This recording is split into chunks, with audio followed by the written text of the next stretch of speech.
Oke, baik. Assalamualaikum warahmatullahi wabarakatuh. Ketemu lagi di channel ini.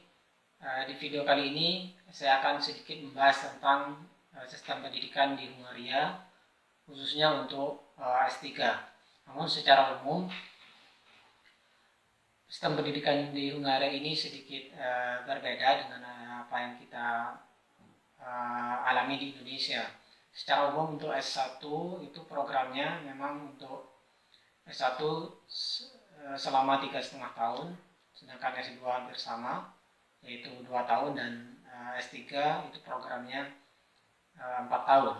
Nah, untuk S3 sendiri, jadi itu ada 4 tahun program dibagi menjadi 2 tahap, di mana pada 2 tahun pertama itu kita bisa mengambil mata kuliah yang berhubungan dengan riset kita. Dan nanti di akhir 2 tahun pertama itu ada namanya complex exam. Jadi itu semacam studi kelayakan. Mungkin kalau Indonesia kayak studi kelayakan, supaya kita bisa melanjutkan ke tahap selanjutnya atau 2 tahun selanjutnya. Nah, di complex exam ini itu kita mempresentasikan atau memaparkan hasil riset kita selama 2 tahun, ditambah dengan ujian dari mata kuliah yang kita ambil. Jadi kita disuruh milih 2 mata kuliah yang akan diujikan. Itu nanti akan diuji oleh para panelis dari pembimbing kita, bukan dari pembimbing kita, tapi dari penguji, baik dari dalam kampus ataupun penguji dari luar. Jadi konsepnya semacam kayak sidang seperti itu. Tentunya mata kuliah yang diujikan itu masih ada hubungannya dengan penelitian yang kita kerjakan.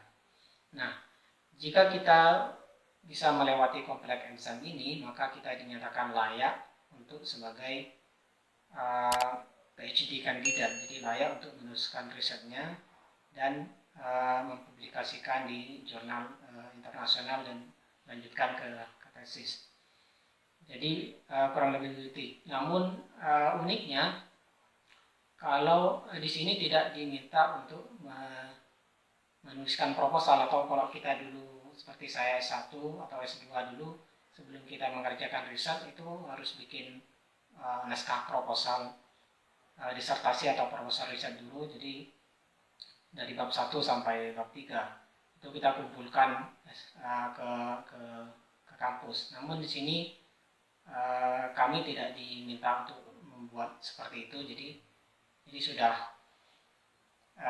mengerjakan aja sesuai dengan project lab yang ada. Nanti hasilnya kita publikasikan dan segala macam. Baru di terakhir langsung menulis disertasinya atau final dissertation-nya. Nah, untuk proses disertasi sendiri itu ada 2 tahap secara umum. Yang pertama, setelah kita bikin draftnya, nanti akan direview oleh pembimbing kita, baru di semacam pre-defense. Jadi kayak sidang pre-defense, yaitu mengundang dari penguji dari luar segala macam. Nanti dari pre-defense itu akan dikasih masukan untuk memperbaiki draft tesisnya. Setelah itu kita revisi dan sama penguji ini akan direview kembali nanti.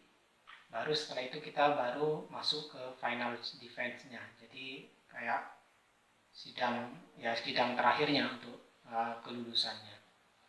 Nah, terkait dengan publikasi sendiri mungkin berbeda-beda di setiap kampus ataupun di setiap fakultas mungkin, tapi saya cerita tentang di tempat saya studi sekarang.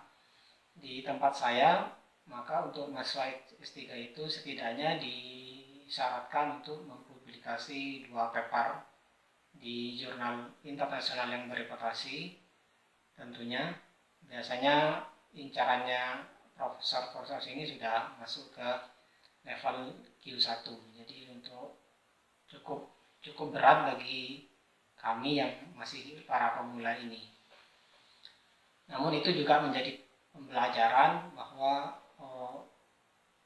menempa diri bagaimana membuat jurnal yang bereputasi di internasional. Nah, sedangkan setelah memiliki 2 publikasi itu, maka kita baru diperbolehkan untuk defense, untuk sidang terakhir untuk kelulusan. Jadi kira-kira begitu proses untuk sistem pendidikan S3 khususnya di Hungaria. Jadi ada 2 tahun pertama itu untuk mengambil mata kuliah dan sekaligus juga mengerjakan risetnya, kayak preliminary-nya. Setelah 2 tahun pertama maka ada complex exam, di mana itu akan menentukan kalau kita boleh lanjut ke tahap selanjutnya atau tidak. Jika kita lulus di complex exam, maka kita diperbolehkan untuk melanjutkan risetnya dan melanjutkan studinya ke 2 tahun berikutnya. Kira-kira seperti itu kurang lebihnya proses atau sistem pendidikan di Hungaria khususnya untuk S3. Jika ada pertanyaan silahkan tulis di kolom komentar. Mudah-mudahan ini bermanfaat. Terima kasih. Assalamualaikum warahmatullahi wabarakatuh.